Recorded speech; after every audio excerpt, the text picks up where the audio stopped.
Il y a des nuits où le silence n'est pas vide, il est tendu, chargé, presque hostile. À 3 heures du matin, au cœur du Sahel, ce silence aurait dû être absolu.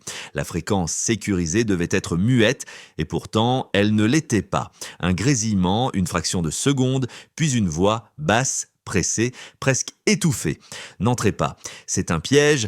À cet instant précis, tout bascule, pas parce qu'un danger est annoncé, mais parce que cette voix appartient à un homme officiellement mort depuis 4 mois. Ibrahim comprend immédiatement ce que cela signifie.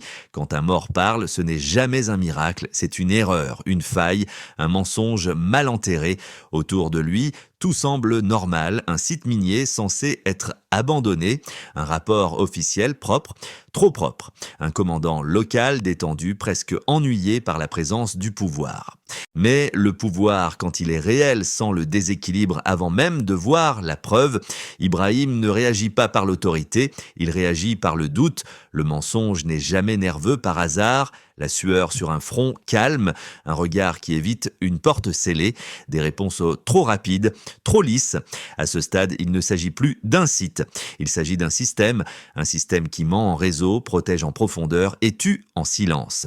Ce qui se cache sous cette mine n'est pas seulement de la chair armée, c'est une architecture de trahison. Une chaîne où chaque maillon croit être invisible, et c'est ici que la vraie question apparaît. Quand le sommet découvre que le sol est corrompu, doit-il frapper immédiatement ou observer encore pour voir jusqu'où va la pourriture? Si vous écoutez jusqu'ici, ce n'est pas pour l'action, c'est parce que vous sentez que cette histoire ne parle pas seulement d'un homme.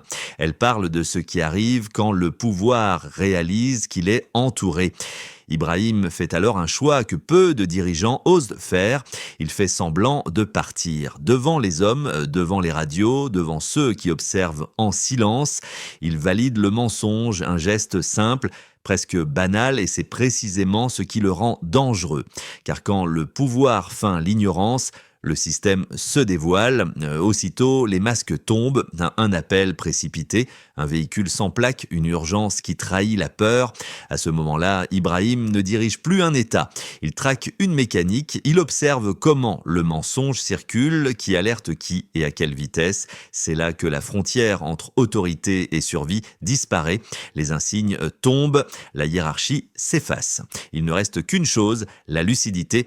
Quand il coupe les phares et disparaît dans l'obscurité, ce n'est pas une fuite, c'est une dissection en temps réel du pouvoir parallèle. Chaque mouvement ennemi confirme une chose, ce qui est protégé vaut beaucoup plus qu'un simple trafic. Et si vous êtes encore là, posez-vous cette question, combien de systèmes dans le monde tiennent uniquement parce que personne n'ose regarder dans l'angle mort? Dites-le en commentaire, parce que ce silence collectif est souvent la première ligne de défense de la corruption. Quand la roquette frappe le véhicule vide, la vérité devient brutale. On ne cherchait pas à intimider, on cherchait à effacer. À partir de cet instant, Ibrahim cesse d'être une cible. Il devient un fantôme, invisible, imprévisible, hors du récit officiel. Mais un fantôme lucide comprend vite une chose essentielle. Les hommes visibles ne sont jamais le vrai centre du pouvoir, ils ne sont que les portiers.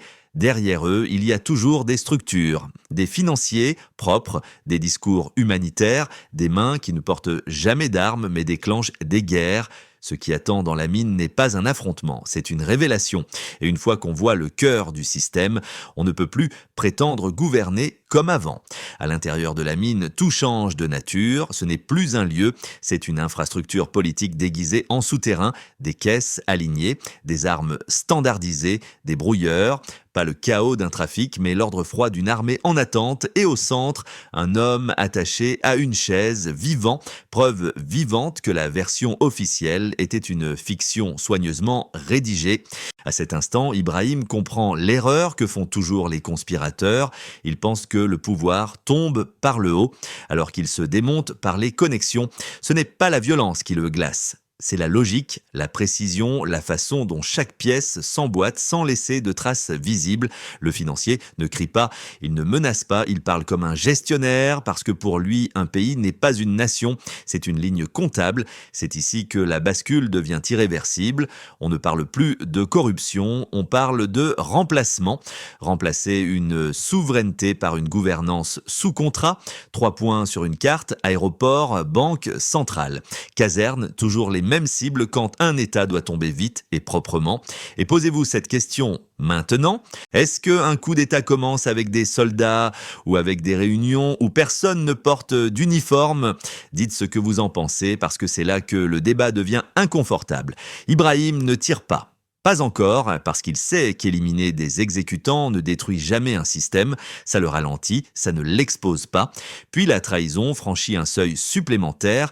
Les uniformes familiers entrent, ceux censés protéger, ceux dont la loyauté était considérée comme acquise. À cet instant précis, le pouvoir cesse d'être abstrait, il devient intime, personnel, la menace n'est plus externe, elle est domestique. Quand l'ordre d'exécuter tombe, le temps se contracte, il n'y a plus de stratégie parfaite, il n'y a que des choix imparfaits, faits trop vite, sous trop de pression. Ibrahim agit, pas comme un président, comme un point de rupture. Ce qui suit n'est pas une fusillade spectaculaire, c'est un effondrement de contrôle, un système conçu pour opérer dans l'ombre qui panique quand la lumière surgit.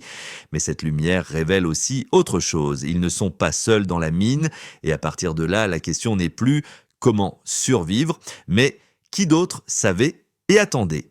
Quand les coups de feu éclatent, ils ne marquent pas le début du chaos, ils marquent la fin du contrôle. Les hommes armés tirent trop vite, trop fort, sans coordination, parce qu'un système bâti sur le secret n'est jamais prêt à être exposé. Ibrahim ne cherche pas à dominer l'espace, il cherche à gagner du temps, assez pour comprendre, assez pour voir qui agit et qui hésite. Dans cette hésitation, tout se révèle. Les exécutants attendent des ordres qui ne viennent plus. Les chefs ont déjà reculé, les idéologues ont disparu. Et puis, il y a cette autre présence, invisible, silencieuse, précise, un tir, un seul, net, chirurgical. Quelqu'un, quelque part dans l'ombre, ne combat pas pour le pouvoir, il élimine les fonctions clés. Ce n'est pas un renfort improvisé, c'est une patience organisée. Ibrahim comprend alors que certaines résistances ne se manifestent jamais au grand jour, elles observent, elles survivent, elles attendent que le masque tombe complètement quand la ligne ennemie cède. Ce n'est pas grâce à la force, c'est parce que la loyauté était conditionnelle et que la condition a disparu. Les portes blindées se ferment, les chefs fuient, les soldats abandonnés déposent les armes. Toujours la même fin pour ceux qui servent des intérêts invisibles, ils sont sacrifiables. Mais la victoire immédiate est une illusion, car le vrai piège n'était pas la mine, c'était le temps, l'air se raréfie, les systèmes se retournent, ce lieu conçu pour nourrir une armée devient une tombe programmée, c'est ici que le pouvoir révèle sa vraie nature. Quand il ne peut plus gagner, il efface. Preuve, homme, espoir. Ibrahim ne panique pas, il calcule, parce que le désespoir est une ressource que le pouvoir corrompu utilise contre ceux qui résistent. Il comprend une chose essentielle, le système croit qu'il est déjà mort, et cette erreur est sa seule faille. Détourner une infrastructure, retourner une fréquence, parler non pas aux institutions, mais à ceux qui ont encore le choix d'écouter. À ce moment-là, la question dépasse la survie physique, elle devient existentielle. Qu'est-ce qui maintient un État en vie?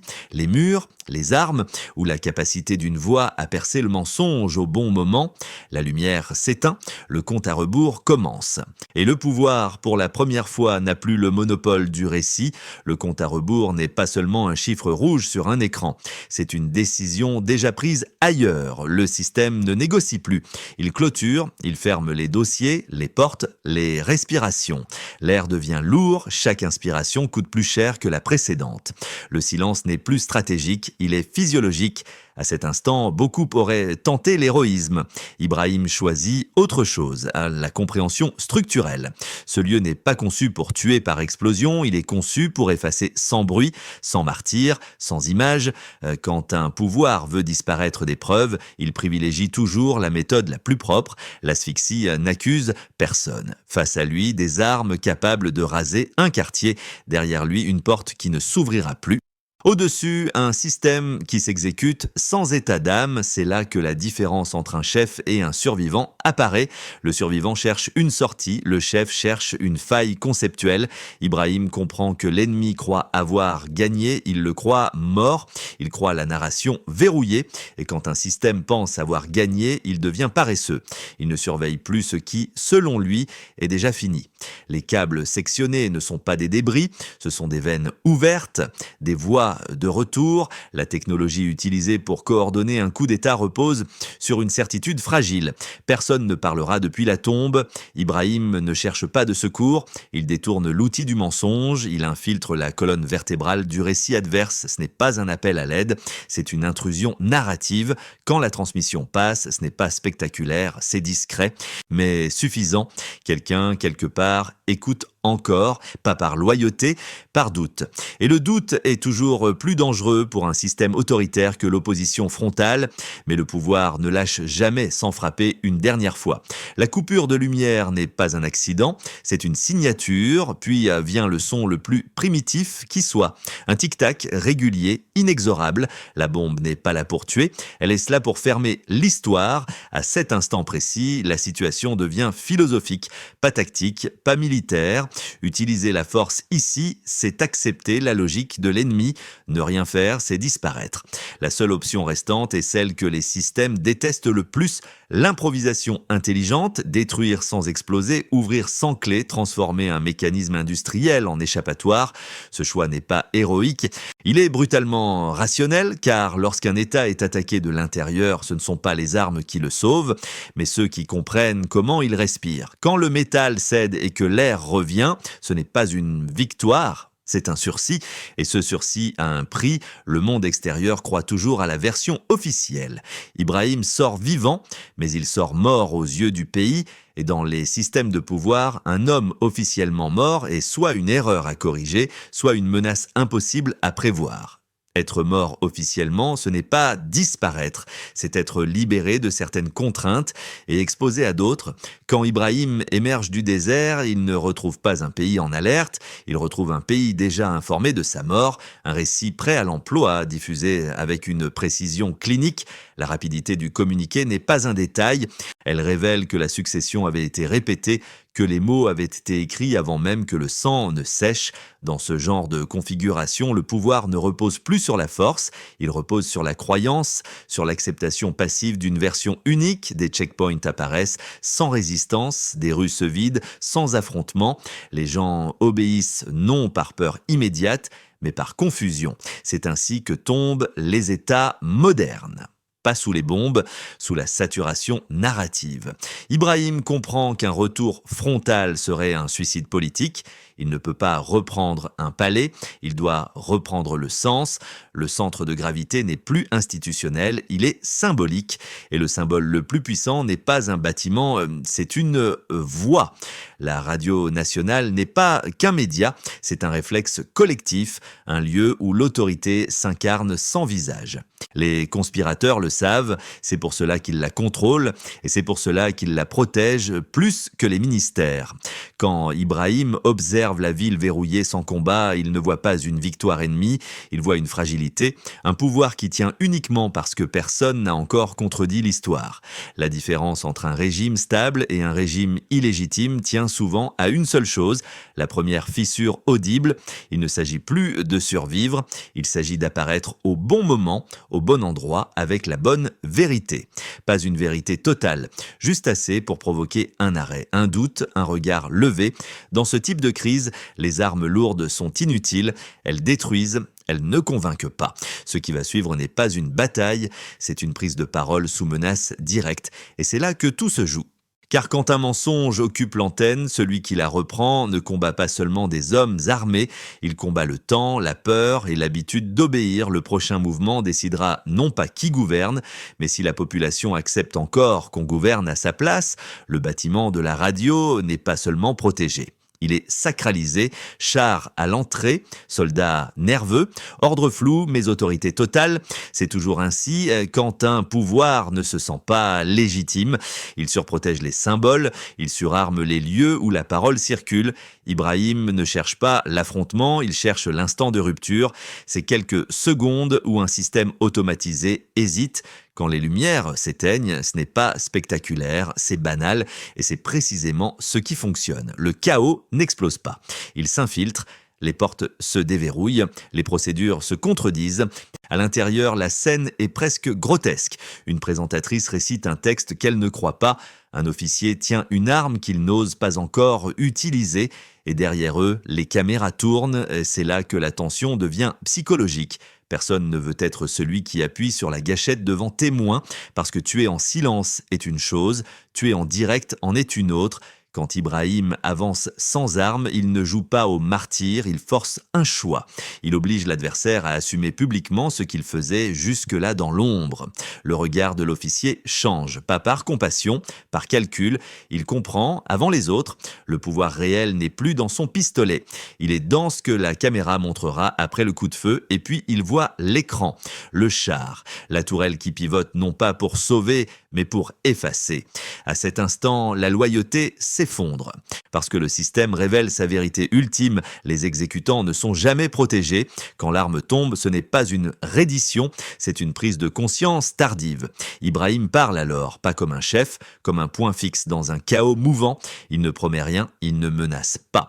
Il rappelle simplement une chose que les coups d'État oublient toujours, l'obéissance cesse dès que la peur change de camp. Quand le char détourne son canon, ce n'est pas un geste héroïque, c'est un réflexe de survie institutionnelle. Et dans la rue, ce réflexe se propage, les fusils baissent, les regards se lèvent, le récit vient de changer de camp, et un système bâti sur le mensonge ne survit jamais à sa première défaite narrative. Quand tout s'apaise, il n'y a pas d'euphorie, seulement une fatigue lourde, celle qui suit les moments où un pays a frôlé l'effacement. Les arrestations s'enchaînent vite, trop vite pour être improvisées, preuve que beaucoup attendaient simplement un signal pour changer de camp. C'est toujours ainsi que se terminent les coups de force ratés, pas par une grande bataille finale, mais par une cascade de lâchage silencieux. Ibrahim ne revient pas en triomphe, il revient sobrement parce qu'il sait que survivre à un complot n'est pas une victoire politique, c'est un avertissement. La liste sur son bureau est longue, des noms, des réseaux, des complicités légales, financières, administratives. Ce que la mine cachait n'était qu'un nœud, pas la toile entière. Le plus dangereux n'est plus l'ennemi visible, c'est la tentation de croire que tout est réglé, que le système, une fois purgé, s'auto-corrigera. Il ne le fera pas. Les États ne tombent pas parce que les gens sont mauvais. Ils vacillent quand trop de personnes compétentes préfèrent se taire, quand l'ordre semble plus confortable que la vérité. Ce que cette nuit révèle, ce n'est pas un homme providentiel, c'est une leçon inconfortable. Le pouvoir réel n'est jamais acquis, seulement surveillé. La vigilance n'est pas spectaculaire. Elle est ingrate, lente, souvent solitaire, mais c'est elle qui empêche les ombres de revenir. Si cette histoire vous a marqué, ce n'est pas pour ses scènes tendues, c'est parce qu'elle pose une question simple et dangereuse. Dans votre propre société, qui contrôle le récit quand personne ne regarde? Restez attentifs, parce que dans un monde de systèmes, ce n'est jamais la première attaque qui est la plus décisive, c'est celle qu'on ne voit plus venir.